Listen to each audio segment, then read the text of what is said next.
Welcome to BitBoy Crypto, the largest crypto channel in all the interwebs, the only channel in the history of cryptocurrency to reach 700,000 subscribers. Thank you so much to everyone for that, of course. My name is Ben. Every day on this channel, I show you how to make money in cryptocurrency. If you like money in crypto, make sure to go ahead and hit that subscribe button. We're out driving today on a rainy day, getting ready for some kids' baseball games. Hopefully, we're going to get those in before the rain happens. And you know, I'm just thinking about Bitcoin today, and I'm thinking about what happened this last week. And I'm thinking about when I used to make videos a long time ago and wear backwards hats. I don't know if I'm going to do that again. But the point is, I was really reflecting on this week, and here's the thing. I think that with Bitcoin, first of all, I'm going to be telling you my exact moves I'm trying to make right now, but I want to tell you guys something that I believe is a very important lesson, one of the most important lessons that we can learn from what happened this week. Because you start to see things in cryptocurrency, and they're cyclical. We talk about it all the time. The futures contracts expired yesterday. Now, a lot of us were really looking at, now let's go back a little bit. It wasn't just the futures contracts. It was the last Friday of the month, you get the monthly futures contracts close, but it was also the close of Q1, quarter one for this year, which is very important. Every month, at the end of the month, we see drops. We've seen it 3 months in a row. You can actually go back to November, and in November, we had a large drop as well.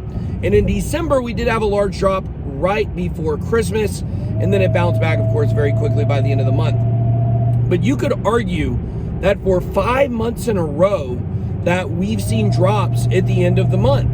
Now, it doesn't have to be on the 29th, 30th, 31st. It just has to do with the last Friday of the month, whenever that is. So what we were kind of anticipating is we were anticipating the price of Bitcoin to rise leading up to the expiration of those futures contracts, which would have been yesterday at, I believe, 4:30 Central Standard Time or 5:30 Central Standard Time, because the main close is the CME, it's Chicago Mercantile Exchange, so it's on Central Time. So that was a long way to say that. But the thing is what actually happened when they expired? Absolutely nothing. The price actually went up. I got a little freaked out on a trade I was in yesterday. I was in a trade, and I was doing really well. I've almost recovered all my losses from this week, and Crypto Face was going live on air saying he was hunting for a short, and I got nervous. Crypto Face, you cost me a bunch of money. But so I said, you know what, I'm just gonna go ahead and close this trade. I was way in the profit, and so I closed it, and that was good. But the fact is, I shouldn't have, because last night the price continue to climb, and we've had a pullback this morning, and that obviously is very good news if you don't have a position. And of course, if you want to get a position and trade on Bybit, you guys can do that. bitboycrypto.com/deals, but make sure you know what you're doing, or if you are a beginner, make sure that you start small, because guys, the fact is, and a lot of you know this, when you are leverage trading, getting wrecked is a part of the process on learning how to do it. I promise I've been wrecked a whole lot, but we've always came out on top at the end. But the point here is right now I'm looking for a position. We had a pullback overnight.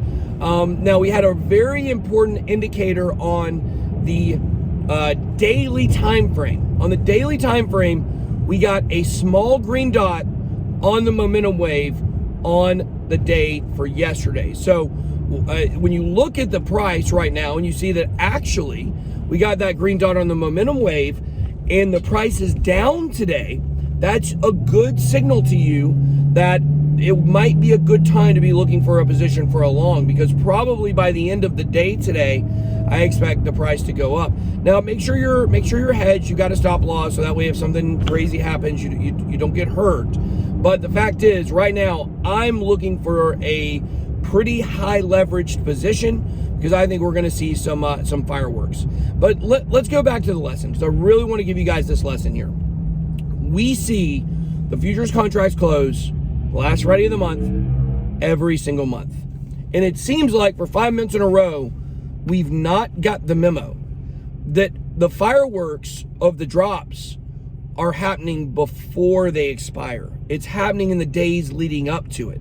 So kind of like when we were looking at a few months ago, or the last several months, how we wanted to stop trading on Sundays because for a long time in a row, Sundays were just very bad days. The price was getting dumped. F2 pool was dumping. A lot of dumping was going on those Sundays. And we decided we wanted to stay out of positions in the daytime. And then it was actually a pretty successful strategy to wait for those gigantic dumps on the Sundays because they were so consistent. Well, now we're seeing the beginning of the month is where all the money is getting made. And as we lead into April, you should be thinking about that. You should be thinking about when, we hit a new all-time high at 70 or 80K, and it's the end of the month and people are talking really bullish. Traditionally, in the last several months, we've seen large price drops due to that. So we can also look at June and we can say, okay, in June, no matter where Bitcoin is, we need to be thinking that a lot of these futures contracts from quarter one have gotten rolled into quarter two now. And so we will probably see some pretty strong downward action based upon those futures contracts expiring. Now, I am going to be doing a video this week where we are going to be touching on that and talking about exactly why that is, why the institutions push the price down when it's a hedge against their, most likely their own crypto holdings. So something we will be looking at this week that will be pretty exciting because I think it's something that you really have to understand the why and the how in order to protect yourself the best. Well, guys, I'm not going to push it today. That's really all I want to get on here and say is tell you I'm hunting for a position somewhere in the 53s. I could be eyeing, but of course I'm using Market Cipher. I'm using our indicator to watch for exactly when the best position is going to be. Right now, we just had some kind of bearish action on the chart in the short term. So I'm looking for the price to drop a little bit. Like I said, maybe down to the 53s and maybe scoop up a new position. So if that sounds good to you, you can make sure you can check out bitboycrypto.com/buybit to join the Buybit contest, trading competition, or bitboycrypto.com/deals if you want to check out Market Cipher. All right, guys, that is all I got. Thank you so much for watching today. You guys are the best community in crypto. Be blessed. BitBoy out.